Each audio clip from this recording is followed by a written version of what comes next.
المغضوب عليهم ولا الضالين صدق الله العظيم إن الله وملائكته يصلون على النبي يا أيها الذين آمنوا صلوا عليه وسلموا تسليما اللهم صل وسلم وبارك على محمد معدن الجود والكرم وآلہ وبارک وسلم صلاۃ و سلام علیک یا رسول اللہ صلی اللہ تعالیٰ علیہ وسلم۔ معزز سامعین، آج ہم اور آپ حضرت پیر بہاء الدین نقشبندی رحمۃ اللہ علیہ کی عرس کی تقریب میں شریک ہیں۔ اللہ میرا اور آپ کا جمع ہونا قبول فرمائے۔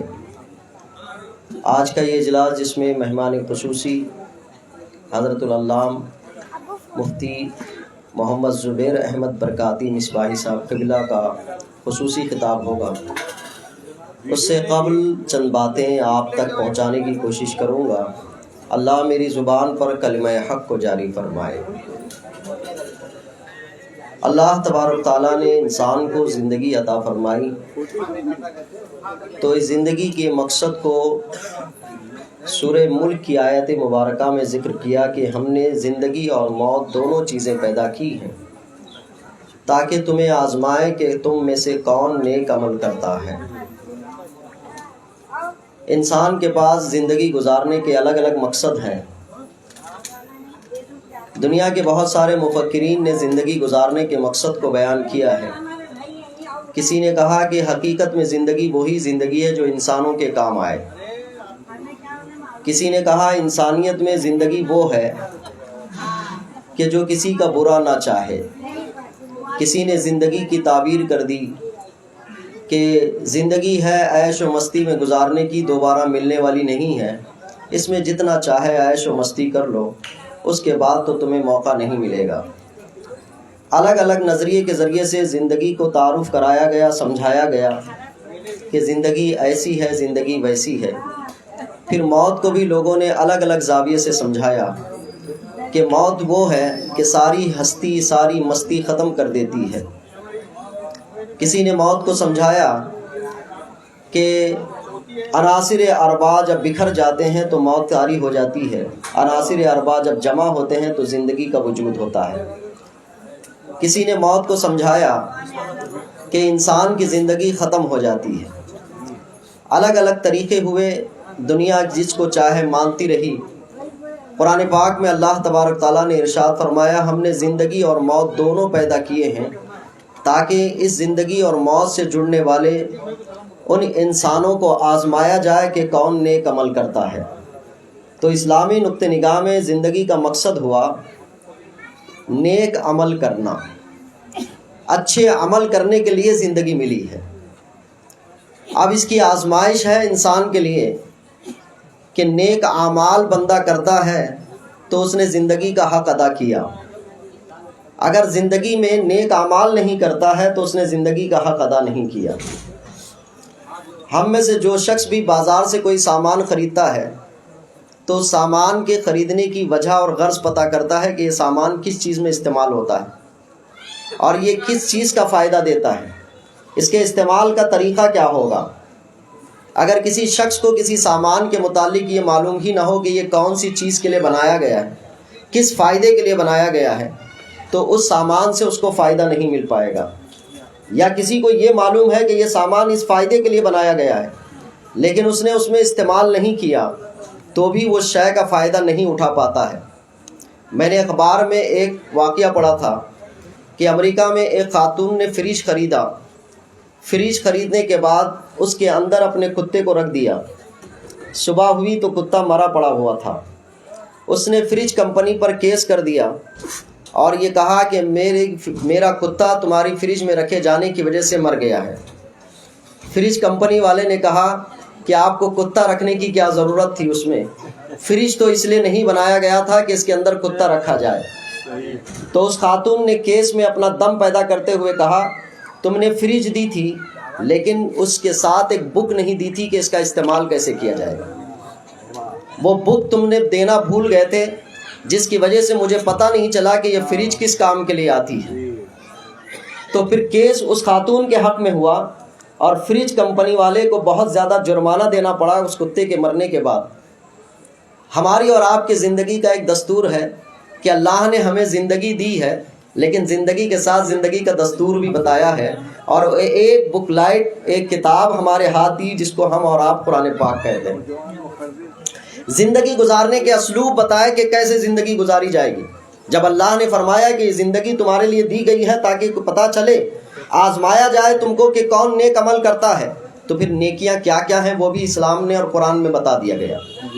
اب نیکوکار انسانوں میں بہت سارے ہیں۔ میں کچھ تمہیدی طور پر ان باتوں کو ذکر اس لیے کرنا چاہ رہا ہوں تاکہ ہم یہ سمجھیں کہ جس بارگاہ میں ہم آج آپ اور ہم جمع ہوئے ہیں کہ کوئی شخص ولی یوں ہی نہیں بنتا ہے۔ ولی بننے کے لیے زندگی گزارنے کے اسلوب اور ڈھنگ کو کیسے بدلنا پڑتا ہے، زندگی کے کتنے فلسفے اور نظریوں سے جھنجھڑنا پڑتا ہے، اور اپنی زندگی کو بہتر کیسے بنایا جا سکتا ہے، اور جو بہتر بنا کر کامیابی کے ساتھ دنیا سے جاتا ہے اس کو ولی کہا جاتا ہے۔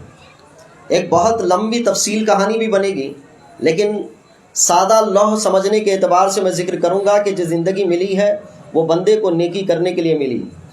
علماء کہتے ہیں کہ بندوں میں 6 طرح کے لوگ ہوتے ہیں، کہ 6 ٹائپس کے لوگ ہیں جو مسلمانوں میں ہیں۔ ایک بندہ وہ ہے جو اللہ پر ایمان لاتا ہے، اللہ کے رسول کی رسالت کی تصدیق کرتا ہے اور آخرت پر ایمان رکھتا ہے۔ اس کی زندگی میں اس عقیدے کے علاوہ بہت ساری چیزیں نہیں ہیں۔ ایک دوسرا بندہ ہے جو اللہ پر ایمان لاتا ہے، رسول پر تصدیق کرتا ہے اور آخرت پر بھی ایمان لاتا ہے، لیکن اس کے ساتھ ساتھ ضروریات زندگی کی بھی وہ تکمیل کرتا ہے، لیکن بہت زیادہ بڑے گناہوں سے بچ نہیں پاتا۔ ایک تیسرا شخص وہ ہے جو ایمان لانے کے بعد ضروریات زندگی کی تکمیل بھی کرتا ہے اور بڑے بڑے گناہوں سے بچتا ہے۔ اور ایک چوتھا شخص وہ ہے، ایمان لایا، ضروریات زندگی کی تکمیل کیا اور بڑے گناہوں سے بچا، لیکن اس کے ساتھ ساتھ اس نے چھوٹے گناہوں سے بھی اپنے آپ کو بچا لیا۔ ایک پانچواں شخص وہ ہوتا ہے جو ایمان بھی لایا، ضروریات زندگی کی تکمیل بھی کی، بڑے گناہ سے بھی بچا، چھوٹے گناہ سے بھی بچا، اور اس نے دین میں تھوڑے سے اپنے اعمال کو اور اضافہ کیا، تو وہ پانچواں شخص ہو جاتا ہے جو دینی اعتبار سے نیکیوں کو جمع کرتا ہے۔ ایک چھٹا شخص ہوتا ہے جو ضروریات ایمان لانے کے بعد ضروریات دین پر عمل کرتا ہے اور بڑے گناہوں سے بچتا ہے، چھوٹے گناہوں سے بچتا ہے، نیکیوں میں اضافہ کرتا ہے، بالخصوص وہ اللہ کو راضی کرنے کے لیے اپنی زندگی کا زیادہ وقت خرچ کرتا ہے، نفلوں کو بھی کثرت سے ادا کرتا ہے، مستحبات کو بھی نہیں چھوڑتا، اور اللہ جس سے ناراض ہو جائے اس کی باریکیوں سے بھی بچتا ہے۔ یہ چھٹے طریقے کا آدمی ہے۔ یہ 6 طریقے کو علماء نے ایمان کے مدارج بھی کہا ہے اور متقیوں کی درجہ بندی بھی کہا ہے۔ اگر ان 6 زاویوں سے ہم اور آپ اپنی زندگیوں کا جائزہ لیں تو ہم میں سے کچھ لوگ وہ ہوں گے جن کے پاس ایمان کے علاوہ اپنی زندگی میں نیکیوں کی کوئی بہار نہیں ہوگی۔ بعض وہ ہوں گے جو ایمان لانے کے بعد صرف بڑے گناہوں سے بچے ہوئے ہوں گے، چھوٹے گناہوں سے نہیں بچ پائے، یا ان لوگوں نے اعمال میں ضروریات زندگی کے اہتمام میں کوشش نہیں کی۔ اس درجہ بندی میں 6 درجوں میں سے کوئی نہ کوئی ہم درجہ رکھتے ہیں، لیکن جن اللہ والوں کے تذکرے کے لیے ہم اور آپ جمع ہوئے ہیں، اللہ نے ان کو وہ درجہ عطا فرمایا جو میں نے سب سے اخیر میں بتایا، کہ اپنی زندگی کو صبح و شام کے طور پر ایسے گزارتے ہیں کہ ضروریات زندگی کی تکمیل بھی ہے، چھوٹے بڑے گناہوں سے بھی بچے، فرائض کو بھی ادا کیا، نفلوں کو بھی ادا کیا، مستحبات کی کثرت کی، یہاں تک کہ جو چیز جو سبب بھی اللہ کو ناراضگی کا ذریعہ بن سکتا تھا اس سے بھی رک گئے۔ اللہ نے یہ انعام فرما دیا کہ تم نے زندگی کا وہ معیار ادا کیا، وہ زندگی کا حق ادا کیا جس کے لیے اللہ نے فرمایا کہ ہم نے زندگی تمہیں دی ہے تاکہ یہ جانچ آزمایا جائے کہ کون نیک عمل کرتا ہے۔ تم نے نیک عمل کرنے کے سارے زاویے پورے کر لیے تو اللہ فرماتا ہے کہ تم میرے محبوب ہو گئے، کہ تم نے اپنی زندگی کا حق ادا کر دیا۔ یہ اللہ والوں کی زندگی کا ایک مختصر سا تعارف ہے، ورنہ عام طور پر آج ہمارے پاس کسی کو بھی نیک اور متقی کہنے میں بڑے آسان سے جملے نکل جاتے ہیں۔ جو شخص 5 وقتہ نماز پڑھتا ہے تو 3 وقت نماز پڑھنے والے کے حساب سے وہ ولی ہے، اور جو 3 وقت نماز پڑھتا ہے 2 وقت نماز پڑھنے والے کے اعتبار سے وہ ولی ہے۔ تو اب ولایت کی یہ کہانی ہماری اور آپ کی زبان پر جاری ہوئی ہے، لیکن قرآن پاک کے ضابطے کے اعتبار سے اہل علم نے جو طریقہ بتایا ہے ان طریقوں کے اعتبار سے، اسی لیے ہر شخص کا عرس نہیں ہوتا، ہر شخص کو ولی کا وہ درجہ نہیں دیا جاتا۔ جس نے اپنی پوری زندگی کا صحیح حق ادا کیا، وہ حق جس کو اللہ تبارک و تعالیٰ نے بیان فرمایا ہے، اس نے اپنی زندگی کے ساتھ وہ حق ادا کر دیا تو اللہ اس کو ولی کا درجہ دیتا ہے، اسی کے لیے لوگوں کے دلوں کو پھیر دیتا ہے۔ آؤ ان سے محبت کرو، ان سے محبت تمہیں اللہ کی طرف لے جائے گی، اللہ کے پاس پہنچائے گی۔ اس لیے ولی کے ساتھ ولی کی محبت کا یعنی طریقہ بیان کیا جاتا ہے۔ یہ آراس میں بہت سوچتا تھا، سمجھنے کی کوشش کرتا تھا کہ عرس اہل سنت و جماعت میں بڑے اہتمام کے ساتھ کیوں منعقد کیا جاتا ہے۔ عرس کی اپنی ایک حقیقت کیا ہے؟ جو لوگ دین کے کام سے جڑے ہوئے ہیں، جو تھوڑے بہت نیکوکار سمجھے جاتے ہیں، ان نیکوکاروں کی زندگی کا خلاصہ یہ ہے کہ ان کے ہر دن میں آزمائشیں ہی آزمائشیں آتی ہیں، ہر طرح کی آزمائشیں۔ وہ چاہتے ہیں کہ اللہ کی بارگاہ میں بندگی کریں، لیکن اس کی گھر گرستی والی زندگی انہیں روکتی ہے۔ وہ چاہتے ہیں کہ اللہ کو راضی کرنے کی کوشش کریں، لیکن ان کی معیشت ان کو روکتی ہے۔ وہ چاہتے ہیں کہ اپنی زندگی کو نوبہار بنا دیں، لیکن لوگوں کے معاملات، لوگوں سے تعلقات ان کو اللہ کی بندگی سے روکتے ہیں۔ ایسی زندگی گزارنے کے وقت جگہ جگہ پہ ان کو چیلنجز ہوتے ہیں، ان کو رکاوٹیں ہوتی ہیں، لیکن جو اللہ والے ہوتے ہیں ان سارے چیلنجز کو، ان ساری رکاوٹوں کو دور کرتے ہوئے اللہ کی بندگی میں ذری بھی کوتاہی نہیں کرتے۔ تب جا کر اللہ کی بارگاہ سے یہ پیغام ملتا ہے کہ تم نے میری بندگی کا حق ادا کر دیا، اب تم میری بارگاہ میں محبوب اور مرغوب ہو گئے۔ یہ زندگی کا اہم فلسفہ ہے۔ میں نے اس لیے اس کو ذکر کیا کہ آج ہمارے پاس معیار بہت چھوٹا اور کم ہوتا جا رہا ہے۔ ہم کسی کو بھی اپنے زاویے سے، اپنے علم کے مطابق بہت اچھی باتیں کہہ دیتے ہیں۔ کبھی کبھار ہمارے گھروں میں گفتگو ہوتی ہے کہ میرا بچہ جس اسکول میں پڑھتا ہے بہت اچھی انگلش بولتا ہے اور بہت فرفر انگلش بولتا ہے۔ اس کی تعریف کے لب و لہجے سنتا ہوں تو احساس ہوتا ہے کہ وہ اپنے بچے کی تعریف میں اتنا خوش ہے کہ وہ کہہ رہا ہے کہ میرا بچہ بہت اچھی انگلش بولتا ہے۔ اگر میں پوچھوں کہ آپ کا بچہ بہت اچھی انگلش بولتا ہے تو انگلش بولنے والوں کے درمیان میں ان کو کھڑا کر دوں تو پھر ان کو سمجھ نہیں آتا کہ اتنی بھی اچھی انگلش بولتا ہے کہ نہیں بولتا ہے۔ وہ اپنے اعتبار سے یہ کہتے ہیں کہ بہت اچھی انگلش بولتا ہے، اس لیے کہ انہیں خود انگلش نہیں آتی ہے۔ تو انگلش نہ آنے والے کے مقابل میں تھوڑی انگلش بولنے والا تو بہت انگلش بولنے لیا، لیکن جن کو انگلش آتی ہے ان کے مقابل میں اگر کوئی بولنے والا ہو تو تب معیار مانا جاتا ہے۔ اسی لیے اللہ والوں کو سمجھنا ہو تو میرے اور آپ کے درمیان نہیں سمجھے جا سکتے ہیں، یہ سمجھے جا سکتے ہیں ان کے درمیان کہ جن کو اللہ نے پسند کیا ہے۔ یہ ان کے درمیان سمجھے جا سکتے ہیں کہ اللہ نے ان کو کیا مقام و رتبہ عطا فرمایا ہے، کیا محبوبیت عطا فرمائی ہے۔ اللہ کی بندگی کرنے کا انہیں دنیا میں یہ صلہ دیا کہ دنیا سے کتنے دور دور کے مقامات سے لوگ دل کشید ہو کر ان کے پاس آتے ہیں کہ اللہ ان کے دلوں کو ان کی طرف پھیر دیتا ہے۔ تو اللہ والوں کی یہ زندگی ہے کہ اس طریقے سے ایک اللہ والے کی ذات بنتی۔ میں نے کہا کہ عرس کیوں منایا جاتا ہے؟ آزمائشیں، ان آزمائشوں میں کچھ آزمائشیں ہمیں دکھائی دیتی ہیں، کچھ آزمائشیں ہمیں سمجھ میں آتی ہیں، لیکن بہت ساری آزمائشیں ایسی ہوتی ہیں جو انسان کے دل کے اندر خطرے کے طور پر آتی ہیں۔ یہ واقعہ میں بار بار ذکر کرتا ہوں سمجھنے کے لیے کہ حضرت شیخ عبد القادر جیلانی رحمۃ اللہ علیہ پیران پیر ہیں۔ آپ ایک مقام پر راستے سے گزر رہے تھے تو اس مقام پر ایک بادل کا ٹکڑا آیا۔ آپ نے اس واقعے کو بارہا سنا ہوگا۔ ایک اللہ والے کی زندگی کتنی پرخطر ہوتی ہے، کتنی آزمائشوں سے گزرتی ہے، اور وہ آزمائشیں کہاں کہاں سے آتی ہیں۔ سب سے زیادہ آزمائش ایک اللہ والے کو وہاں سے آتی ہیں جو ایک شیطان ہے اور دوسرا نفس ہے۔ ان سے سب سے زیادہ خطرات ہوتے ہیں اللہ والوں کو، اس لیے کہ جو جتنا نیکوکار ہوتا ہے شیطان اس پر اتنی محنت لگاتا ہے اور نفس اتنی محنت لگاتا ہے کہ اس کو کس طرح سے بگاڑ دیا جائے۔ دنیا میں بہت سارے لوگ آئے، اپنی زندگی کی شروعات کی بندگی سے، اپنی زندگی کی شروعات کی اللہ کی اطاعت سے، اپنی زندگی کو سنوارا اللہ اور اس کے رسول کی اطاعت سے، لیکن آخر گزرنے سے پہلے پہلے ان کی زندگی تباہ کن بن گئی، ان کی زندگی عبرتناک بن گئی۔ قرآن پاک میں اللہ تبارک و تعالیٰ نے ایک بندے کا ذکر کیا جو بنی اسرائیل میں ہے، جس کو بلعم بن بعورہ کہا جاتا ہے۔